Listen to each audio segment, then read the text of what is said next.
நடிகர் ரவி மோகன் மற்றும் ஆர்த்தியின் விவாகரத்து விவகாரம் பெரிதாக சர்ச்சையாகி வருகிறது.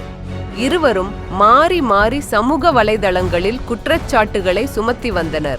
இந்நிலையில் அடுத்தடுத்து ஜெயம் ரவி குறித்த தகவல்களை ஆர்த்தி மற்றும் அவரது அம்மா பகிர்ந்து வந்த நிலையில் இனி தங்களுக்கு இடையிலான பிரச்சினை குறித்து சமூக வலைதளத்தில் எந்த அறிக்கையும் வெளியிடக்கூடாது என்று உயர்நீதிமன்றத்தில் வழக்கு தொடர்ந்து உள்ளார் ஜெயம் ரவி. அந்த மனுக்கு சாதகமாக உயர்நீதிமன்றமும் ஆர்த்தி மற்றும் அவரது அம்மா இணையத்தில் ஜெயம் ரவி குறித்த விமர்சனங்களை பதிவிட தடை விதித்துள்ளது.